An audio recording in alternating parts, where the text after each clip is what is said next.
Subcommittee will come to order. Without objection, all members may have 5 days to submit statements, questions, extraneous materials for the record, subject to the length limitation in the rules. I want to welcome all of our witnesses, and at this time I will give my opening statement and then yield to the ranking member, Mr. Keating. If the United States economy wants to grow, it has to export. 95% of a business's potential customers are not in the United States. They're in other countries.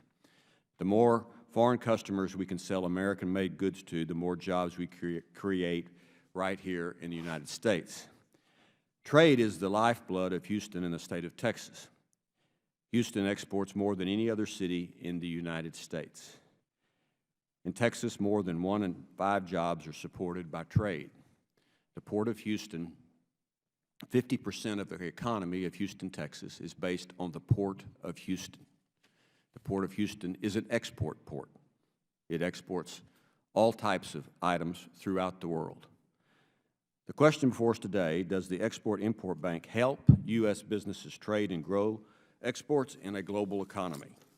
Congress founded the Export-Import Bank to facilitate American trade overseas and help guarantee financing for U.S. businesses. The charter has been renewed every year since 1934. That streak of 80 years ended this year. The bank expired on July the 1st. The concept of an export credit agency is not unique to the United States. The U.S. Ex-Im Bank is one of at least 85 export credit agencies throughout the world. Some countries have more than one.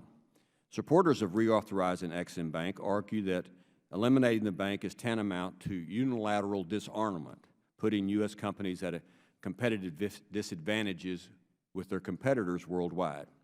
There's no reason to believe, they say, that other countries will follow our lead to abolish their export credit agency. Instead, other countries like China and Russia will be happy to take our business for themselves.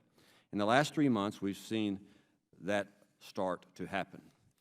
GE announced that 100 jobs will be moved next year from a facility near my district in Houston, Texas, to Hungary and China. Why? So GE can access foreign export credit for its customers of gas turbines. The lapse in reauthorization impacts more than big companies like GE. It affects many small businesses.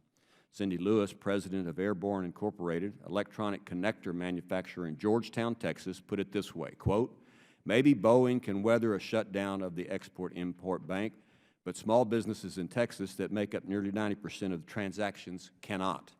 Supporters of the bank also argue that Ex-Im only finances deals that the private sector cannot finance alone. For some large infrastructure projects in international markets, a bid will not even be accepted if a company does not have access to an export credit agency.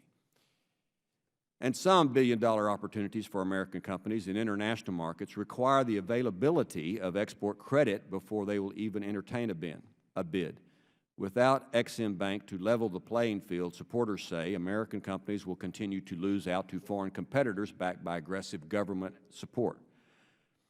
However, on the other hand, opponents of the bank see it as corporate welfare subsidized by taxpayer dollars. They believe the companies will be able to get the private financing needed for their business opportunities overseas.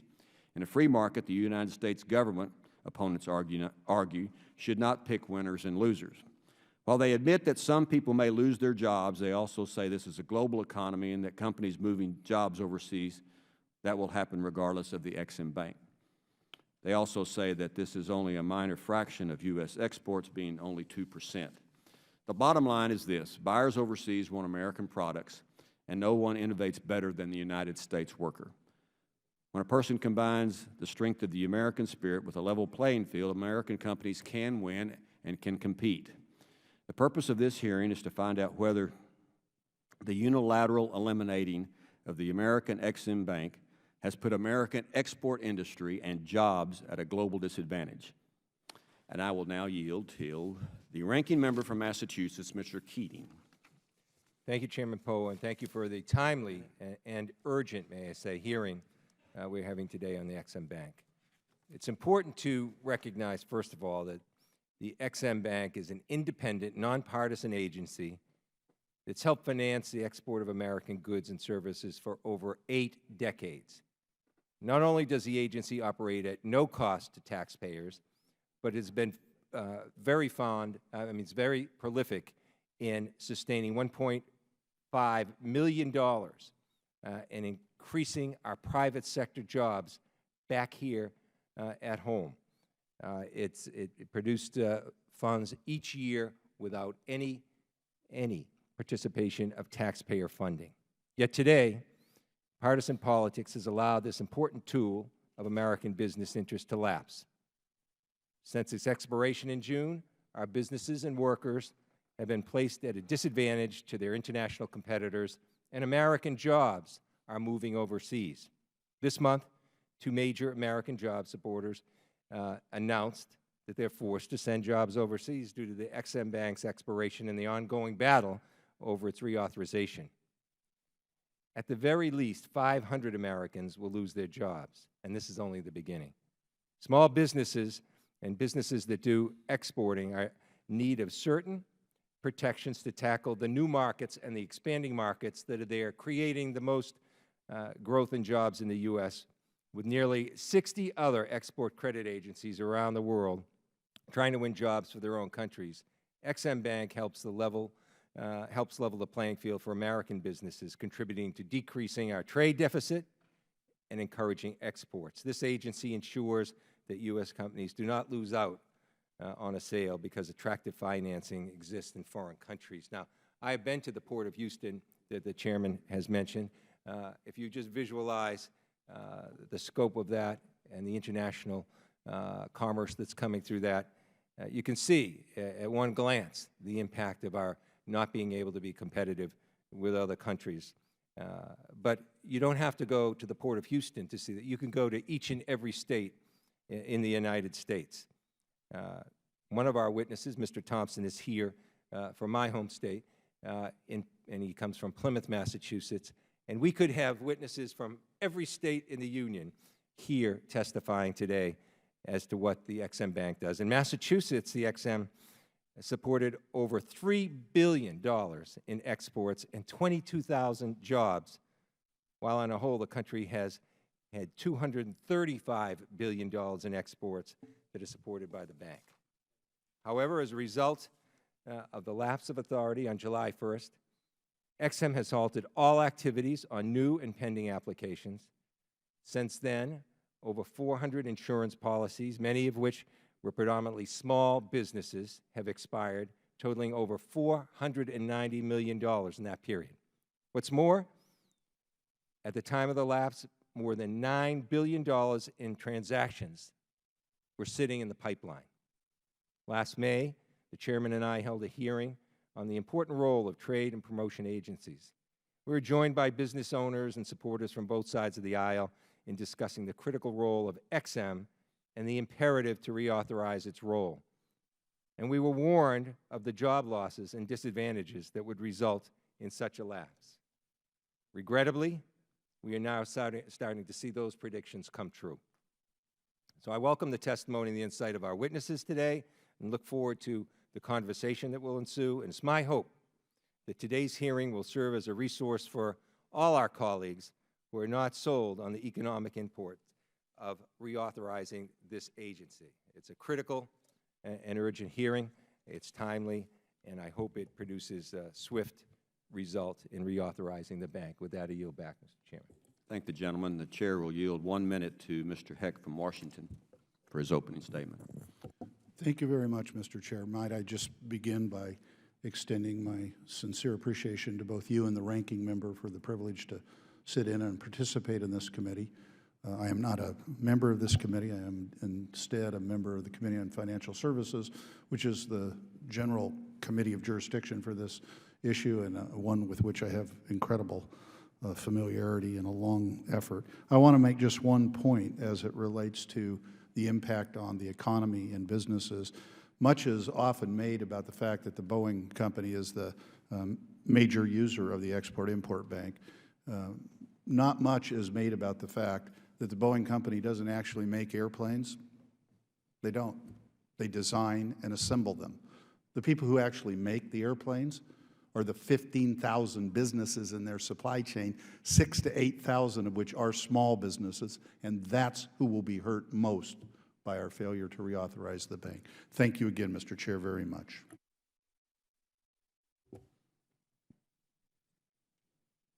Mr. Castro, do you want to make an opening statement? All right, thank you. No.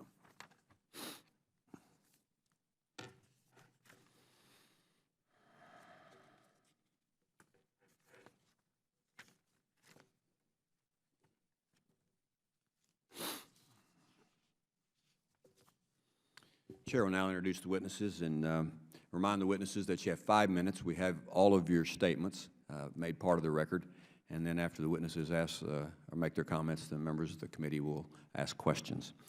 Diane Katz is a senior research fellow at the Regulatory Policy under the Institute of Economic Freedom and Opportunity at the Heritage Foundation.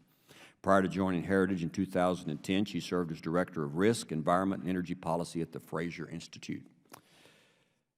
T.J. Raguso is the Executive Vice President and International Division Manager for Amegy Bank.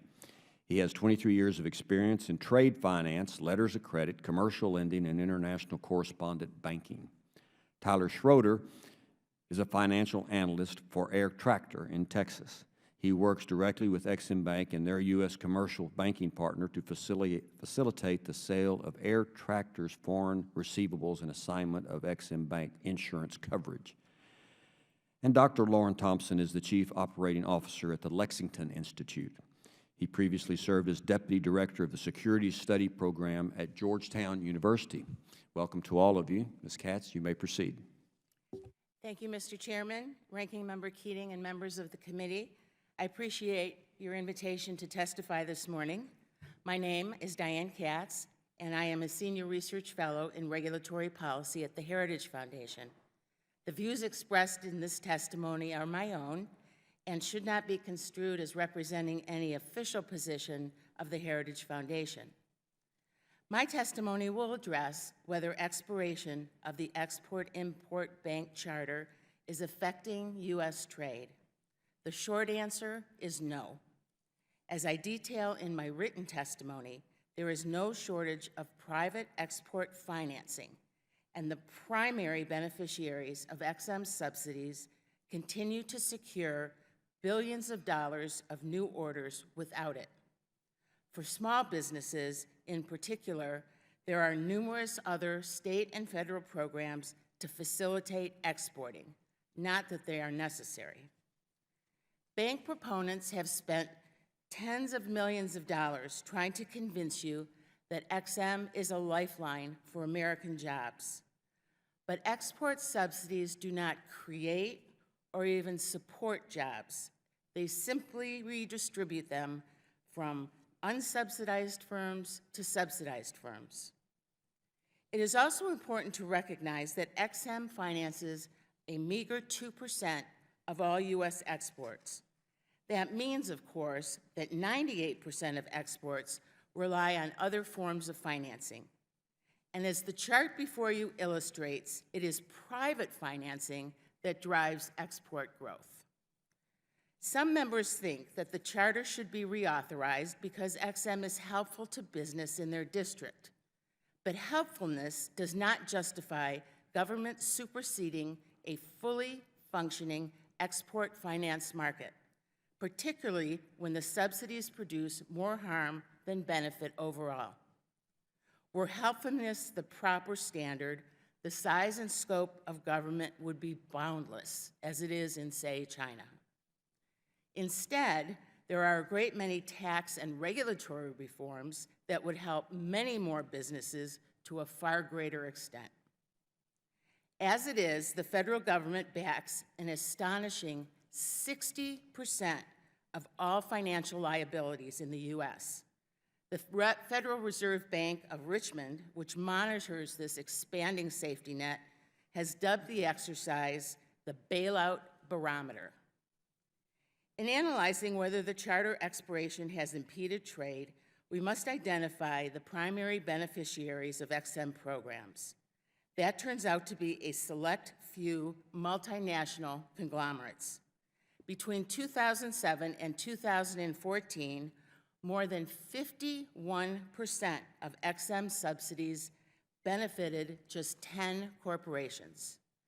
These companies, Boeing, General Electric, Bechtel, and the like, do not lack access to capital.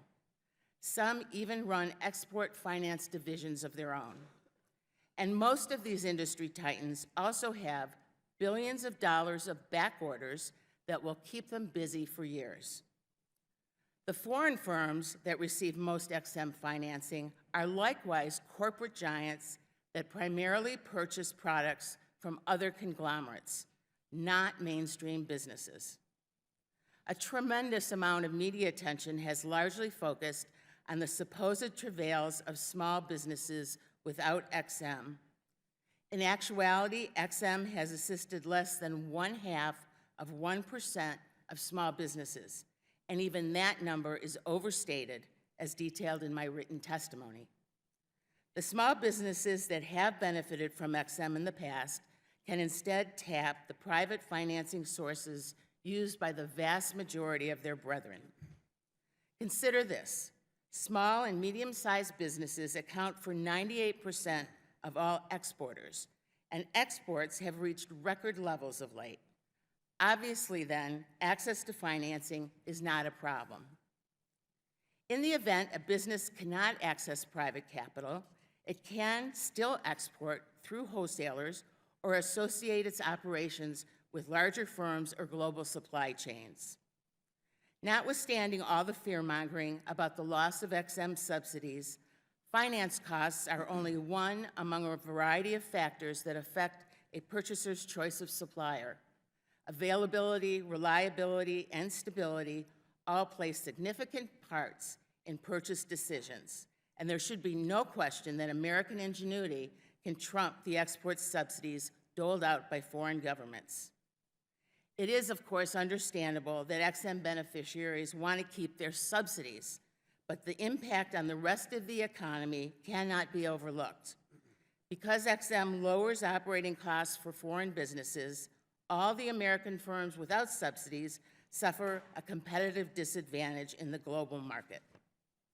The only way to eliminate the economic distortions and taxpayer risks of export subsidies and the rampant cronyism it perpetrates is to reject reauthorization of the XM Charter. Thank you. Thank you, Ms. Katz. Mr. Raguso, you have 5 minutes.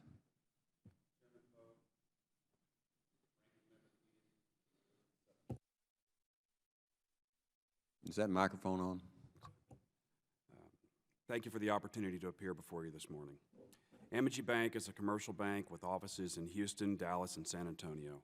We're primarily a commercial lender, which is to say we are especially focused on lending to businesses. We have more than 40,000 commercial customers in Texas, many of which are small businesses.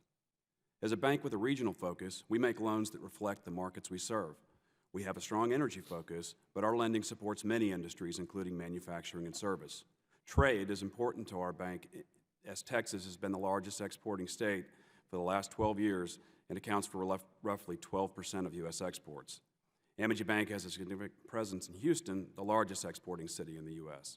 Simply put, when you're a bank, you play with the cards you're dealt. In Texas, that means international business.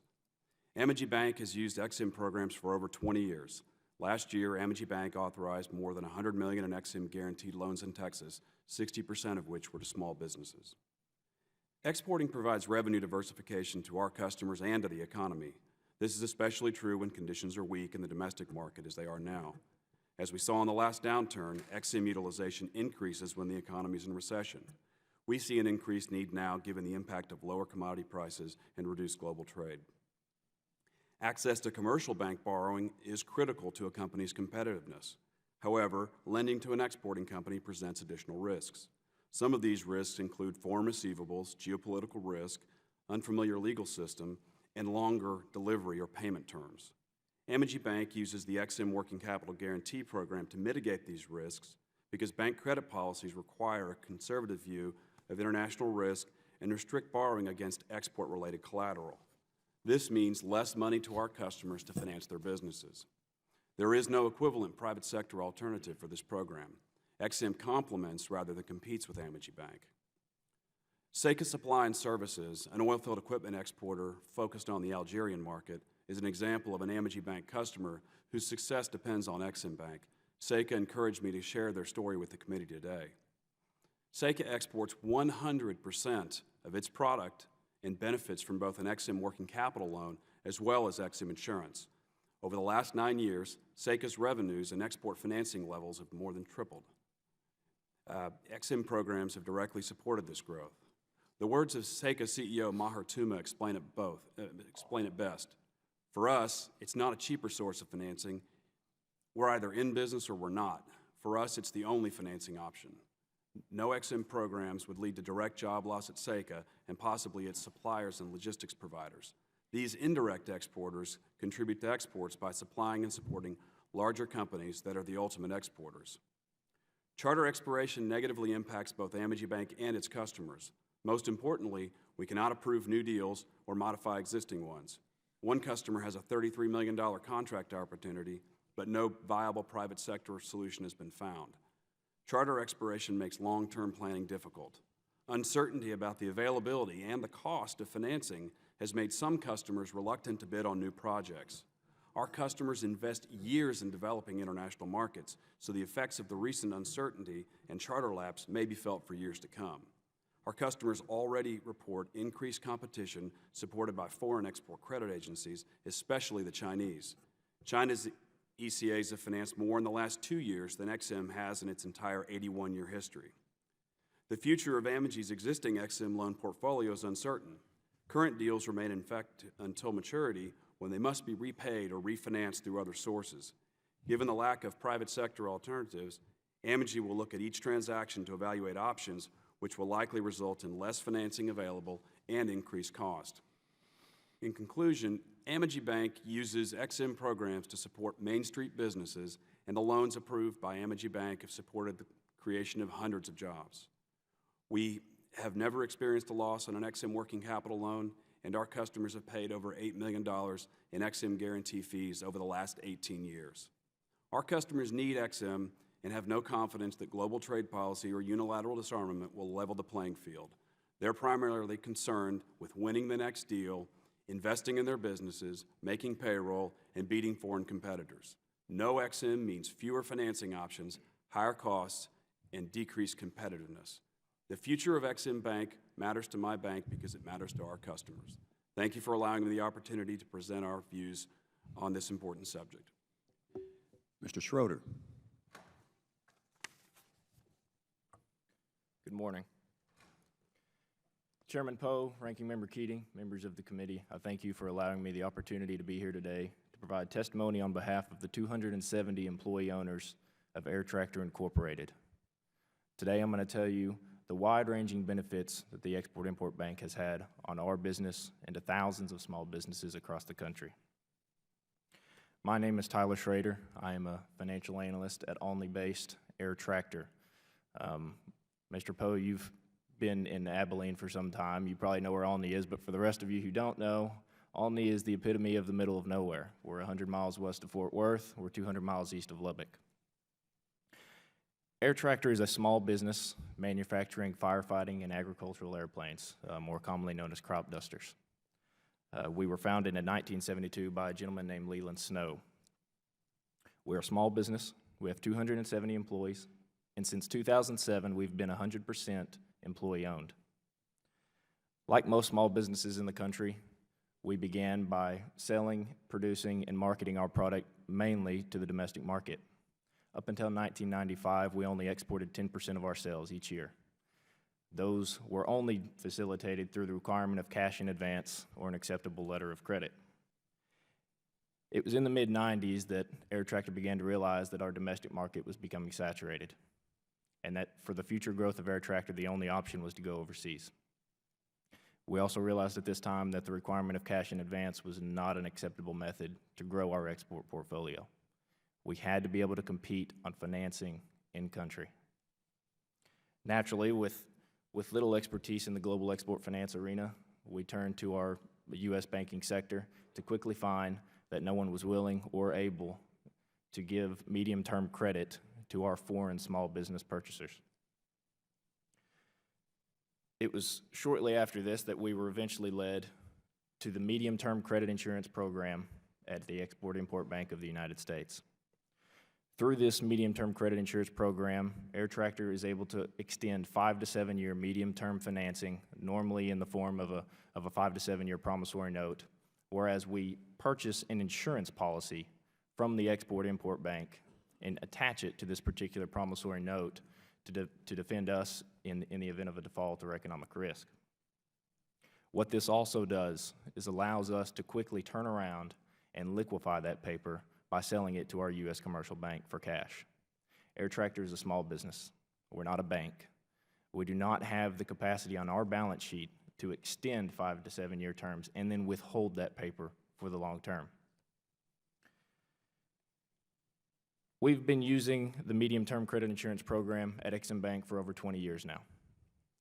In the meantime, we've completed 200+ transactions in the medium-term program, and to this day, we have never filed a medium-term insurance claim with the EXIM Bank. What we have done, though, is we have increased our exports from 10% in the mid-90s to 50% annually today.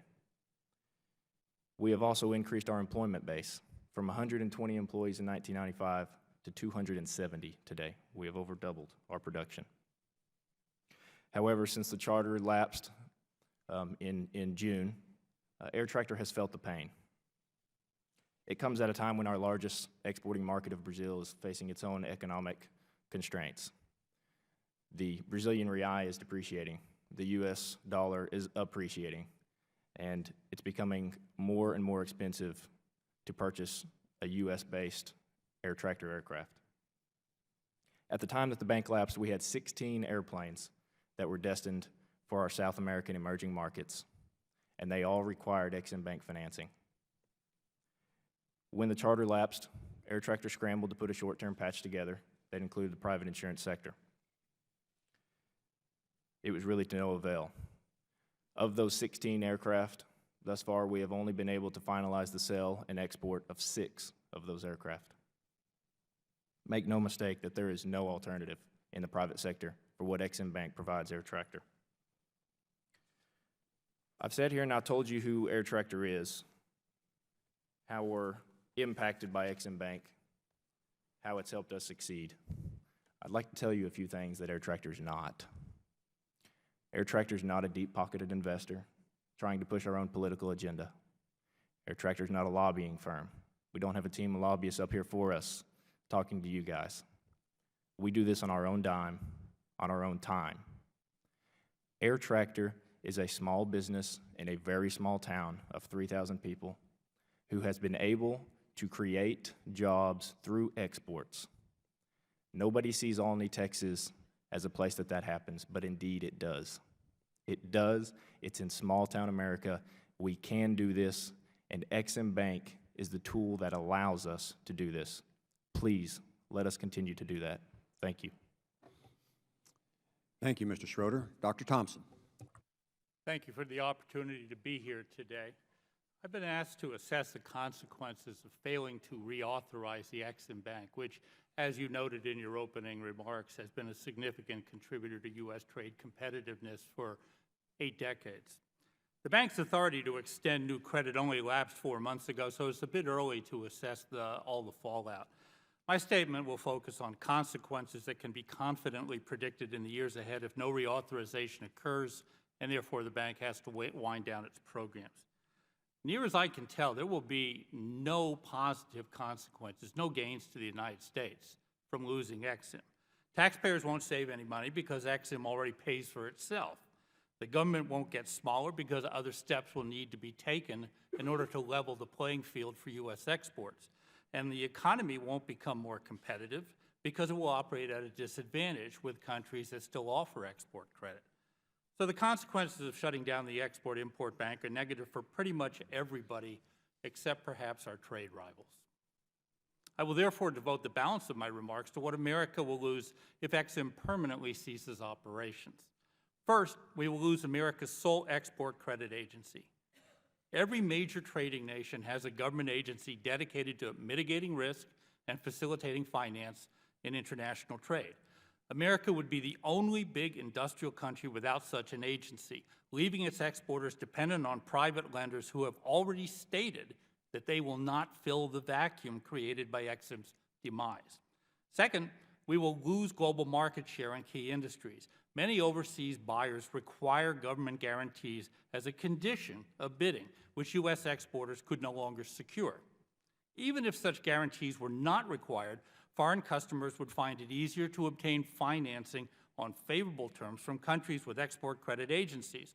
So that is where they would go for their jetliners, for their earth movers, for the locomotives.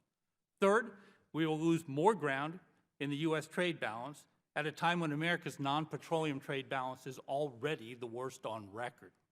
The tidal wave of foreign goods reaching these shores has reduced our growth rate by a full percentage point in recent quarters.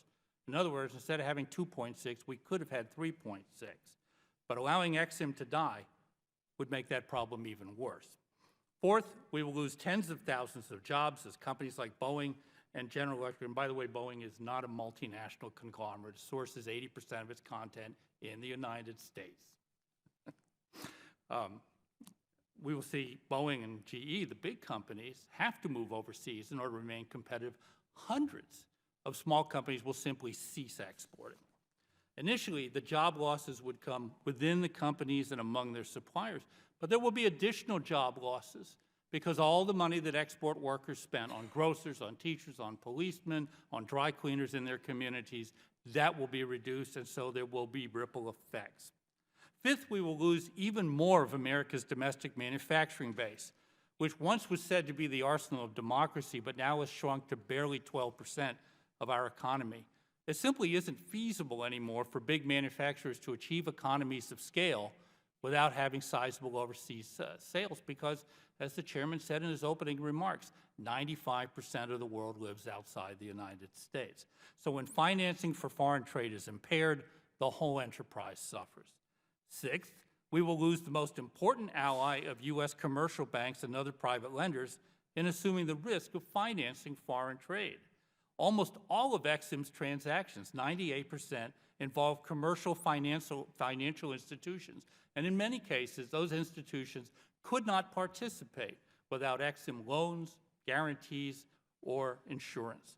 Seventh, we will lose the level playing field that Ex-Im provides for U.S. exporters when it steps in to counter the predatory financing of state-supported foreign competitors. China has become especially active in assisting its exporters to undercut U.S. sales in third markets by extending financing on concessionary terms, and Ex-Im works constantly to counter such unfair practices. Eighth, we will lose the main point of leverage that America has in deterring other countries from pursuing unfair practices in their own export financing. Because foreign companies and credit agencies know that Ex-Im might step in to counter predatory practices, they are less likely to engage in market-distorting activity. I might mention that the Financial Times, Britain's most respected newspaper, opined last year that it would be odd were the United States to disarm unilaterally by abandoning one of the few tools it possesses for disciplining the behavior of trading partners.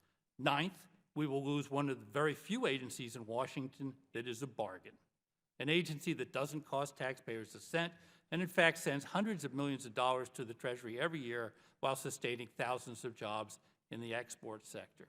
And finally, if Ex-Im goes down, there is one other thing that we will lose: a political discourse based on rational analysis rather than unbending ideology.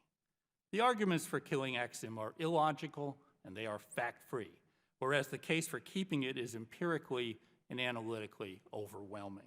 There's nothing wrong with espousing the principle of limited government, but in the case of the Export-Import Bank, we should listen to Winston Churchill, arguably the most important Western leader of the 20th century, who observed the duty of governments is to be, first of all, practical. I would not sacrifice my own generation to a principle. Thank you. Thank all of our witnesses. I'll recognize myself for 5 minutes of questions. Mr. Schroeder, may I ask you about your small business? And yes, I know where Olney, Texas is, and only because I was lost going to Abilene, I found it. You heard Mrs. Katz say that Ex-Im Bank, taxpayers are on the hook. It's a subsidy to businesses. Would you comment on that, if you can, from your point of view as a small business? Absolutely. Well, the argument that it's a subsidy has never really made much sense to us at Air Tractor in Alney. We pay very good money for this particular product. It's the only thing that we have to be able to compete in our emerging markets. And a lot of people don't understand the Well, explain it. Explain it then. So Air Tractor. Make it simple. I know you're a financial guy, but make it simple. So Air Tractor, the argument against the subsidy basically is Air Tractor's paid over $1 million each year for the past several years. As a matter of fact, in the past 4, we've paid $4.8 million to the U.S. government for this medium-term credit insurance program, and we've never lost a dime on it. You pay a fee to use Ex-Im Bank? We pay a fee on every single aircraft that we sell with Ex-Im support is attached an insurance policy, and we pay a premium on every single insurance policy. Do you partner with a private bank? Absolutely, on the back end. Like Amegy, sitting next to you. Exactly. So you not only pay a fee to Ex-Im to use that service, you also partner with a U.S. bank, a local bank, community bank normally, for what purpose? Why do you partner with a bank like Amegy? Well, because we're not a bank. We don't have the ability. We extend the financing, but we can't hold it. We don't have that on our balance sheet. We don't have the capacity to do that. So we turn around and sell that bank to a U.S. commercial bank, who then collects from our customer with interest. So yes, we are getting business to Ex-Im Bank. We're giving business to the U.S. banks as well. And then who's paying the interest? The customer is. In Brazil, primarily? Yes, in our South American emerging markets, the customers. Okay. You use Ex-Im Bank, sell those crop dusters, and I assume you didn't fly one of those up here to Washington. No. Have you had any job loss because you don't have Ex-Im? That's tough to say. So naturally, businesses are going to be kind of resolute in laying people off. That's a last-ditch effort for us. We're going to try to maintain our employment base as is for as long as possible. Have you lost sales? Yes, absolutely, we've lost sales. So you were selling 16 of those planes to Brazil, and you're able to sell 6 now. Is that what you said? Yes, sir. And last year we sold 28 aircraft, I believe, into the Brazilian market. This year we'll probably do 8 or 9. And as far as jobs, if the current trend occurs in your business, you think maybe there might be a possibility of people losing their job at Air Tractor? Absolutely. We've been able to sustain them this year because we've put a short-term patch together and taken a lot of risk on the company. But if next year's export season comes around, we have no idea. So what do these people do? They build these airplanes? Is that what they do? Yes, we build everything by hand. So it's 100% made in Alney, Texas. And what do these planes do? What are they for? Are they for crop dusting? They're for crop dusting. So we build agricultural airplanes is our bread and butter, obviously. So big yellow and blue airplanes that you see flying around spraying crops. All right. Ms. Katz, let me ask you a couple of questions. You did use the terms of subsidy, and taxpayers are on the hook, so to speak, and government-based. I assume that you have a bank account somewhere. I'm not going to ask you where. We're not going to advertise for them.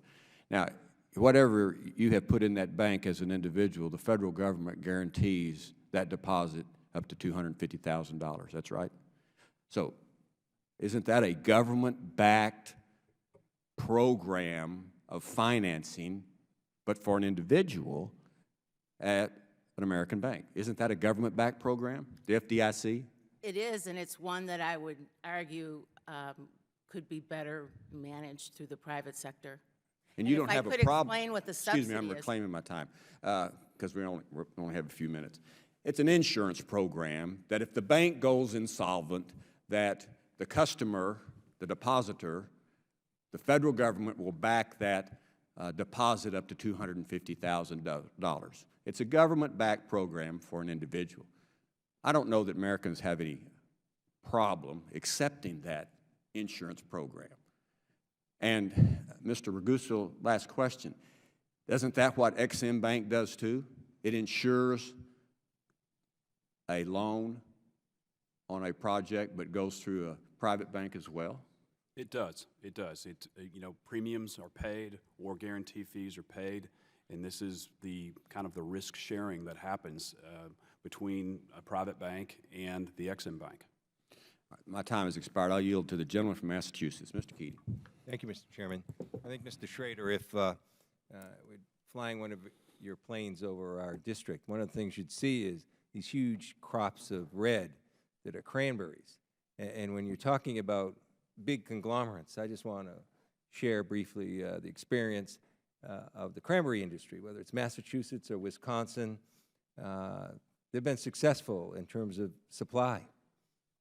And because of that, they've either had to shrink, lose profits, or diminish their own markets. But they've had the opportunity to find markets where they never existed before, in Asia and in Europe, places where there's no word for cranberry, and where getting conventional financing is nearly impossible for something there was no word for. Yet, we've continued to grow in our country on this because of the Ex-Im Bank, because it gave that opportunity initially. So I just want to clarify, these are small businesses, whether it's what Mr. Heck said in terms of Boeing, Mr. Thompson said in terms of Boeing. Those are small and medium American businesses that are affected. Now, there's one thing that Mr. Thompson mentioned that I think is very important to maybe elaborate on, and that's the fact that the role of the Ex-Im Bank is one of the things that just doesn't jump out at you is in the marketplace. They're there to provide an alternative, a credible alternative, one that doesn't engage in practices that are engaged in other countries, sort of a referee or an alternative or at least an option that brings the rest of the market competitively to where it should be. And you mentioned some of the predatory practices that are there.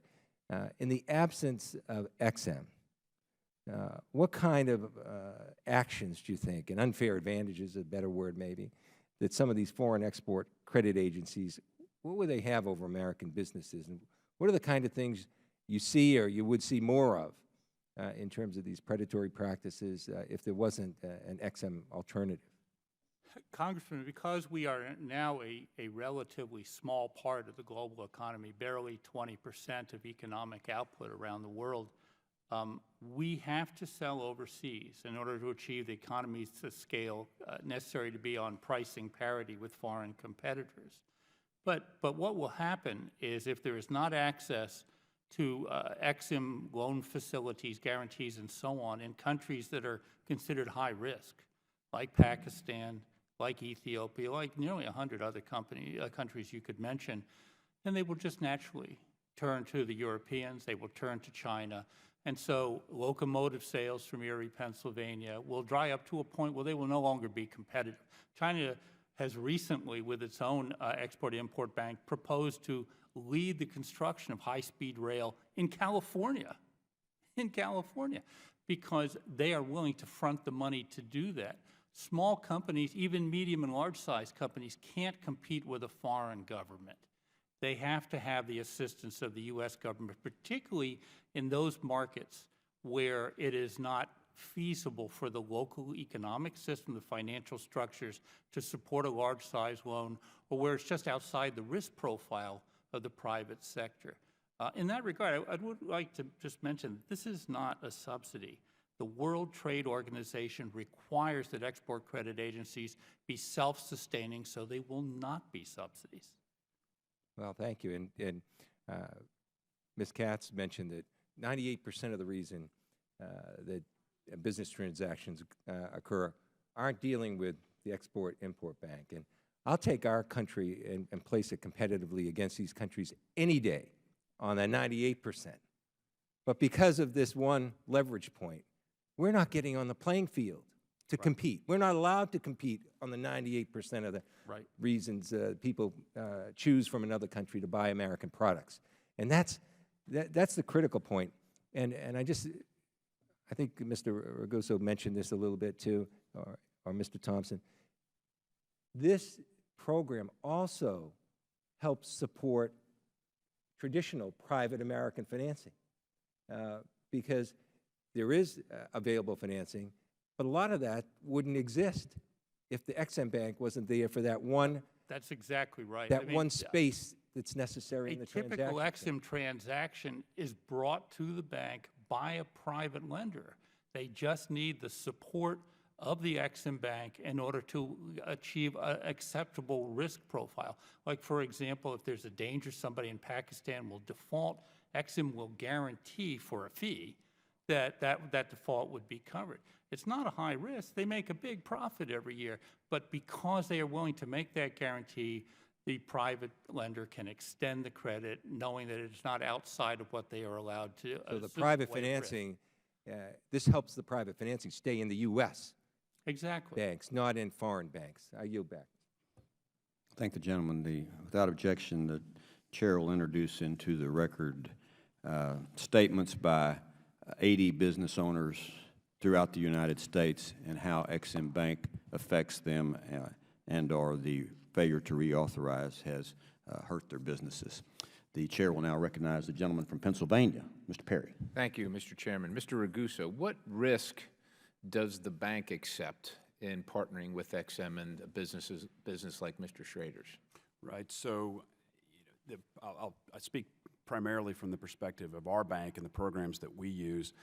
In a working capital loan, we access this working capital guarantee program that EXIM has, provides a 90% guarantee on the loan that we make to our customer. And so in that circumstance, we are— You're accepting a 10% share of the risk? Right. Is that what you're saying? 10%. Right. All right. But the bigger picture is that EXIM as a solution is not something that we offer in isolation. It's part of a relationship, a lot of credit that we offer our customers. So typically, on our portfolio of EXIM business, the loans that we make that are EXIM backed represent about half of what we lend to a customer. So we have a broader relationship. So it's not as if we make an EXIM loan and something happens to that loan and we move on down the road. If a loan goes past due, it affects all of the lending that we do to a customer. I understand that, but the risk is what the risk is. It is what it is, right? It's 10% if in that scenario that you just gave. To the bank on that particular thing, Right. yes. Okay. All right. Ms. Katz, what percentage of EXIM financing do you say goes to the top 10? What was that statistic? 51% or something like? That was 51% between the years 2007 and 2014. Okay. To who? The list, I can read you the list of the top 10. No. Just what was to the top 10 Fortune? What was? No, the top 51% went to just 10 companies. Just 10 companies. Right. Okay. What appropriate terms have been requested, reforms, I'm sorry, what appropriate reforms have been requested of the EXIM Bank regarding small business loans but have not been implemented, if you know? In other words, one of the problems, or one of the, if you know, I maybe call it a problem, a challenge, or a criticism of EXIM is that it claims all this small business activity, but when you have 51% going to only 10 companies, and I imagine they're probably large companies, I don't want to take that for granted, but I'm just supposing they are. What reforms have been requested either in past legislation that has been signed but not enacted, or in current legislation that you know of? Most of the reforms that I'm referring to in my testimony have to do with the operations of EXIM in terms of managing risk, in terms of transparency, in terms of how their operations are monitored. I have an entire study about this. I'd be glad to forward that to you. So, but the GAO and the Inspector General have issued a number of reports over the years pointing out to systematic flaws within EXIM in terms of its operations, as well as in its risk management. Right, and I agree with you, and I accept that, but I guess my point is of all the serious reforms that have been proffered, none are really to dealing with making sure that EXIM supports small businesses, like Mr. Schroeder's here, more than what they currently do. It's all process, which is fine, but nothing really to require them to do more in the small business market that you know of. That I know of, but the problem is that what EXIM calls a small business and what the rest of the world calls a small business are very different. Grant you that as well. Just want to keep moving here. Let me ask you this. Do you know, there's been a number of indictments at the EXIM Bank. Do private banks have the same level of indictments and board member involvement, board member on the bank involvement with the same companies that the bank is lending to? Do regular commercial banks or private banks or financial institutions have the same level of criminal or alleged criminal activity or nepotism between the financial institution and the receiving institutions? I don't know, but what I can say is that if you're managing public funds, funds that aren't your own, then I would hope you would have the highest level of security and risk management, rather than just what is average. Well, I mean, what is the, do you know what the level of, what the percentages of board members on the bank that also have involvement with the people that they're lending to, the companies or the concerns? No, I don't. I think there was testimony in a recent hearing in this committee that it's upward of 50%, just to remind everybody what we heard here. And I think, what, 13 current pending indictments or something like that? Are you familiar with that? The last I checked, I think that there were 47 active investigations. Okay. All right. Time's expired. You. Gentleman's time has expired. Thank you. Ms. Katz, you referred to a document, a report analysis that you wrote. Would you make that available to the committee? Absolutely. Not talking about the GAO report. We'll get that. No. Based on what Mr. Perry said, make that a part of the record without Absolutely. objection. All right. The chair recognizes the gentleman from California, Mr. Sherman. I would point out there are more allegations about government agencies than the private sector because the press covers government agencies. We have political disputes about government agencies. We have theological and ideological disputes about the existence of government agencies. So I would expect that there would be a lot more articles, scrutiny, and allegations. We should point out that when a big company, big American company, exports, it usually has supported hundreds of small businesses buying the parts. And even if you care not at all about Airbus or Boeing and only care about small companies, there are a lot more small companies, American small companies, selling to Boeing than selling to Airbus. This isn't a practical dispute. This is a theological dispute. The holy scriptures of libertarianism have no place in their sacred novels for an entity like Export-Import Bank, because they create a perfect world, a ideologically pure world. I'd like to live in such a world, maybe not their world, but a world just as pure. Ms. Katz,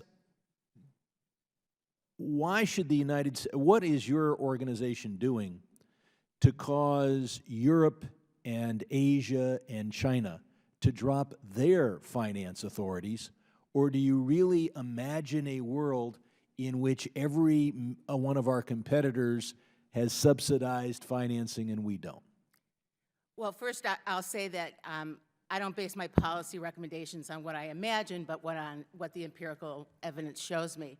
That said, it's been the United States policy with respect to XM to negotiate with OECD countries to eliminate the use of export credit agencies. If I can interrupt, where would I get any leverage to do that? Look, I gave over 100 speeches for George McGovern. If anybody here can be accused of advocating unilateral military disarmament, it might be me. I was a teenager, and I didn't go that far. Yes. And I hung out with some people who really believe that if we didn't have a military, other countries wouldn't. How would we possibly persuade other countries to cut back if we had nothing to trade in return? We have a lot to trade in return, and the idea that there's unilateral disarmament here is just wrong. So what would you offer the Japanese to get rid of their subsidized financing for their exports if we already didn't have an Export-Import Bank?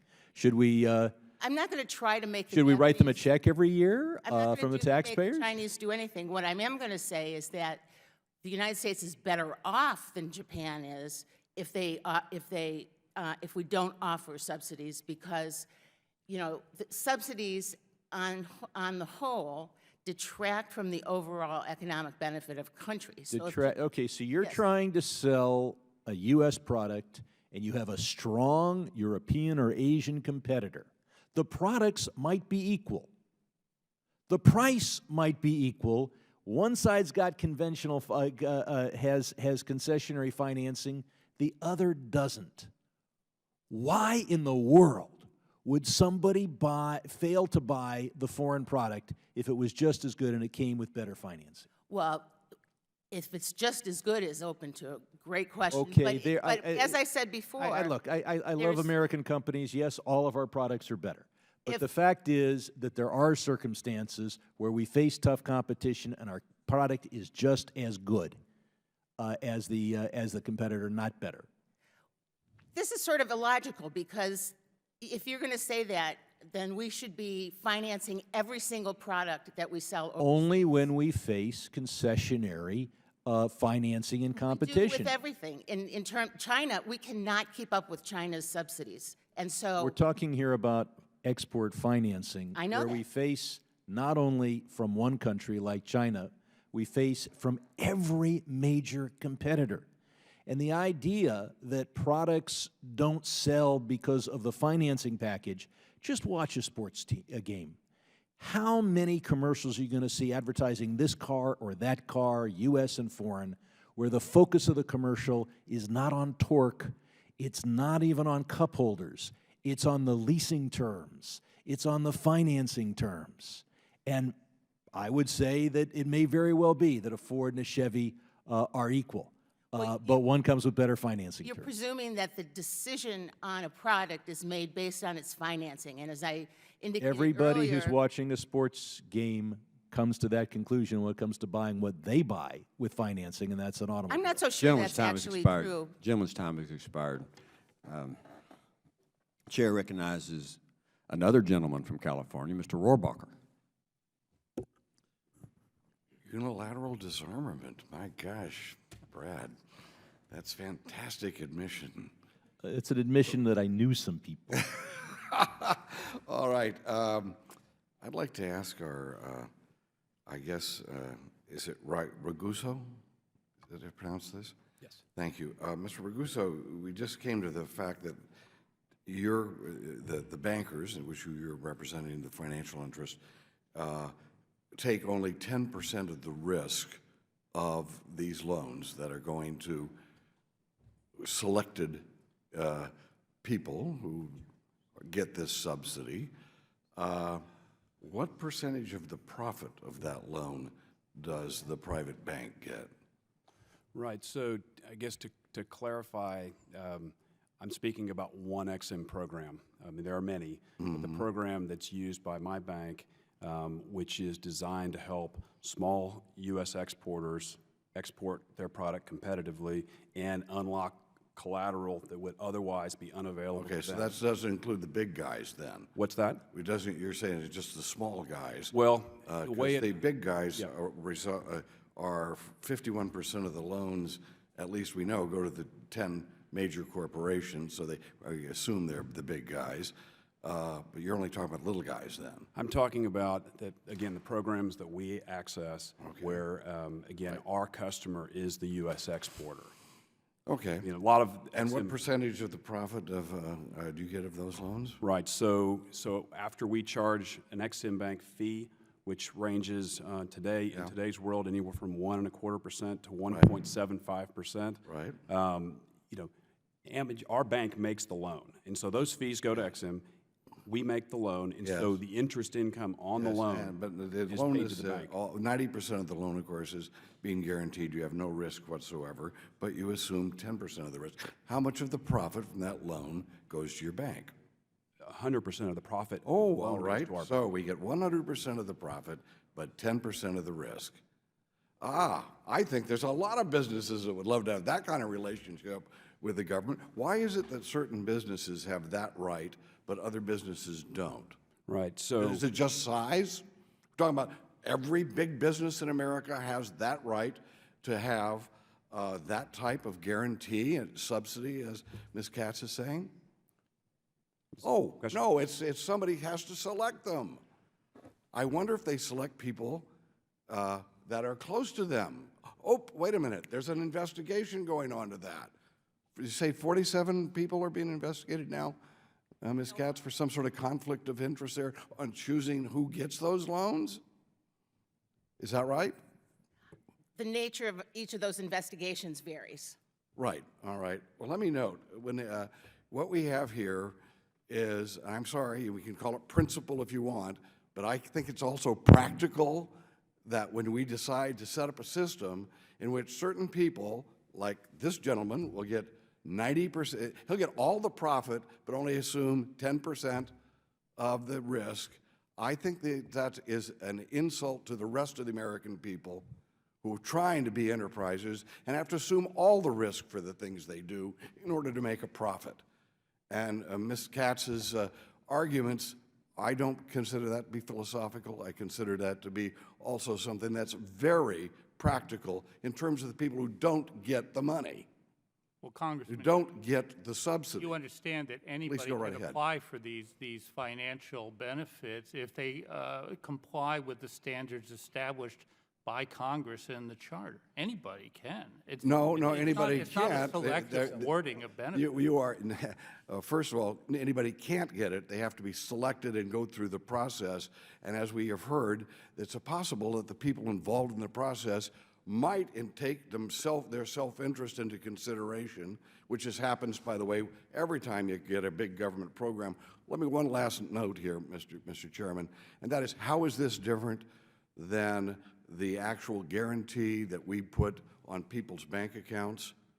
All right, you know, Ms. Katz has a certain amount of money in her savings, and that is guaranteed. The difference is every American is eligible for that. Every single American. What we have here is crony capitalism. What we have here, and I'm happy that you got a company that's all employee-owned. I'm a big supporter of employee ownership. I want to encourage that. But there are other companies down the road that might want to get that subsidy as well. And the fact is that we are picking and choosing who is going to be the winner, and especially the banks are the big winners in all of this. Thank you very much, Mr. Chairman. Thank you, Mr. Rohrbacher. Chair now recognizes Mr. Heck. Thank you, Mr. Chair. And again, thank you Washington. very much for the privilege to be here today. First fact check time. In fact, the Kirk-Heidkamp bill and that which we will vote on Monday night does change the small business formula and increases the minimum requirement from 20% to 25%. Fact check 2, the previous legislation does not require negotiating the elimination of ECAs. It requires the negotiation of eliminating subsidies, and there are no subsidies. Well, that's not true. That's not true. The XM subsidizes the federal government for a generation and billions of dollars transferred. Fact 3, not a single member of the board of directors of the XM works for or is on the board of directors of a company that receives financing. Not a single member. Look, I've heard a lot of arguments over a long period of time, and here is the harsh and blunt conclusion I've come to.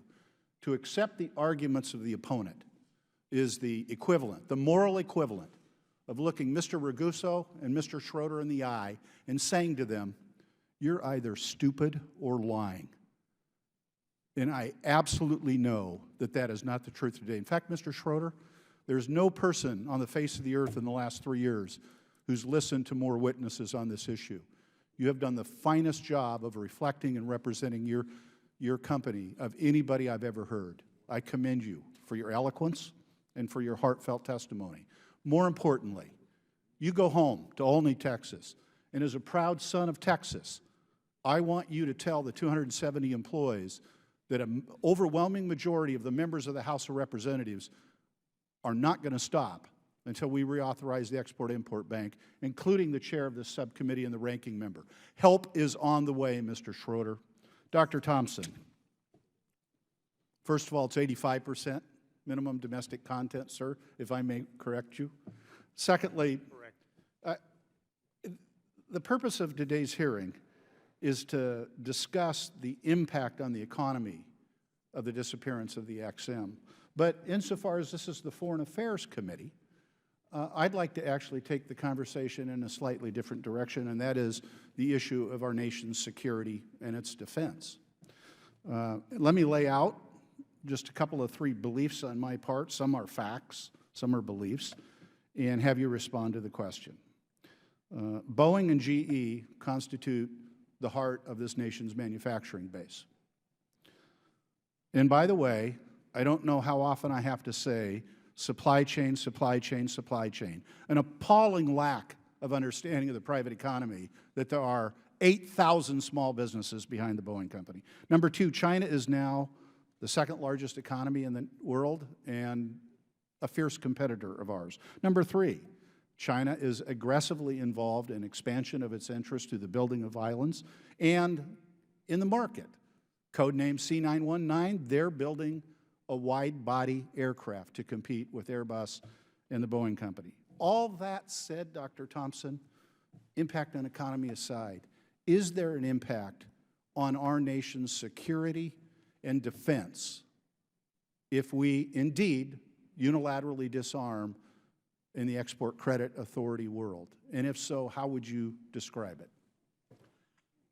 Well, it's a complicated question, but to just offer a simple answer, EXIM's benefits accrue primarily to companies that are in the business of exporting capital equipment, like jetliners, like locomotives, the big expensive things that are hard for foreign buyers and countries to afford. It is in precisely those sorts of technologies where we put much of our defense acquisition dollars.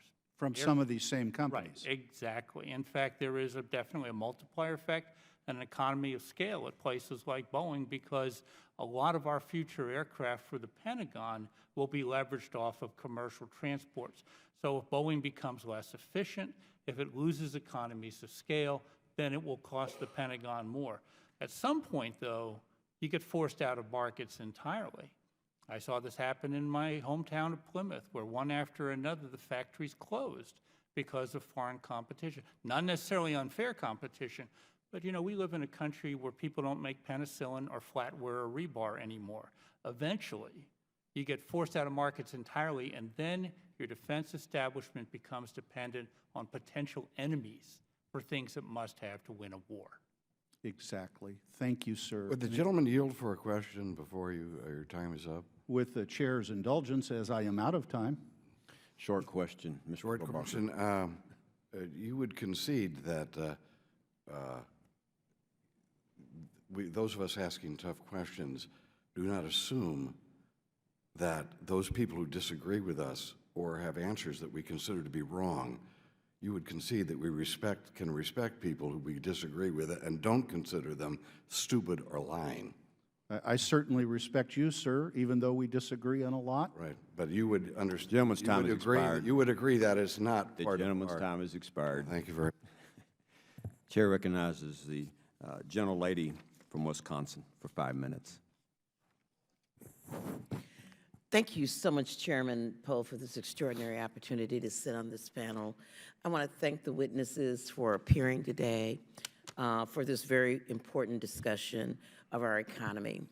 My name is Gwen Moore, and I hail from Milwaukee, Wisconsin, and I'm old enough to remember the glory days of Milwaukee being sort of the manufacturing center of the universe, where we were not so dependent upon our economy was based on producing the most tanned leather, steel, iron ore, the glory days of great, huge factories like A.O. Smith and Allis Chalmers.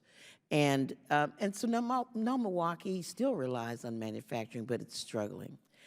And so while we don't have, so I can understand to some extent the argument that that has often been made about the Ex-Im Bank only supporting sort of large corporations like GE or Boeing, and of course we're losing 350 jobs out of GE because of the lack of financing from Ex-Im Bank. But what I want to make sure that the panel understands is that Milwaukee and many other places in the United States we're no longer in those glory days. And so I would ask, first of all, Ms. Katz, and excuse me if I've missed some of your testimony, I have a company in my district called Maxon, and they make mining equipment. They're part of the supply chain you've heard about, and they say they absolutely cannot function without EXIM Bank. They have 30 employees. Part of their supply chain is a group right down the street that has 4 employees. And we heard testimony here, I think my colleague, Mr. Heck, just mentioned that Boeing alone has 8,000 companies in their supply chain. And so I guess I'm wondering, I'm confused, are you advocating that if the Maxons of the world can't make it, that we ought to just let them wither on the vine? Is that your testimony today? What I'm saying and pointing out is that without XM, it's wrong to presume that there won't be other avenues of financing that would keep these supply chains going. And in fact, for the biggest beneficiaries of XM, they have years and years of back orders to keep these suppliers working. Now, in terms of anecdotes, like you're bringing up in your district, I can't, anecdotes are heart-tugging, no, there's no question about it. But the small business that you refer to is only half the equation. The other half of the equation is the company that's not getting the subsidy. And Congressman Heck, I will explain to you what the subsidy is because there's an astonishing— Okay, well, this is my time. It's not Mr. Heck's disinformation time. here. It isn't. Thank you so much for that. So you're saying there's just some other way, and you don't necessarily know what that other way is? No, I do. I know exactly the other way. It's the way that 98% of other exporters do it, which is through private financing. Their own money or something? Well, they borrow. Some use their own money. There are various bonding. Okay. So who on the panel is for the TPP? I guess I want to know how the TPP might be impacted by the lack of a export credit agency. Who supports the TPP? No one? I don't speak on that. Okay, Mr. Ragusa? I'm not an expert on TPP. All I say is, for our customers, more trade means more business for their businesses. And so you could say, I'm not trying to, I guess, join the two together, but yet again, freer trade means more opportunities for our customers. Okay, just in my last 20 seconds, who can answer the question? I was talking to Ms. Katz. 2%, the 2% of the businesses that need this financing, what kinds of businesses are they? Well, Mr. Ragusa? I gave you the date. The data's in my testimony, but And I don't far have and away, about 80% of the XM financing is benefiting larger companies. This is a dollar amount that's not because they're big. Well, but what we care about is the money. No, we care about I care about the 2 employees in my district that get decent wages every day. Could I clarify? Can we those fix every numbers? problem that every person in America has? I don't think so. 90% of the transactions that XM did last year were small business transactions. Right. Nearly 40% by volume of the exports were small business exports. Roughly 25% of the actual money that was dispersed, or the benefits that were dispersed, went to small business. And that's not counting all the small businesses that support companies like Boeing or General Electric.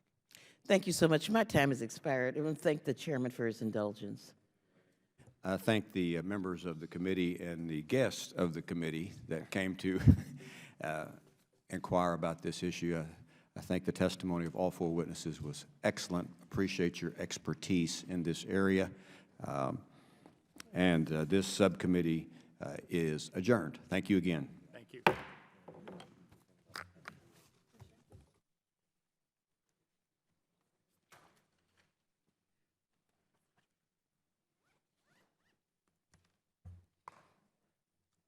Well, I were you.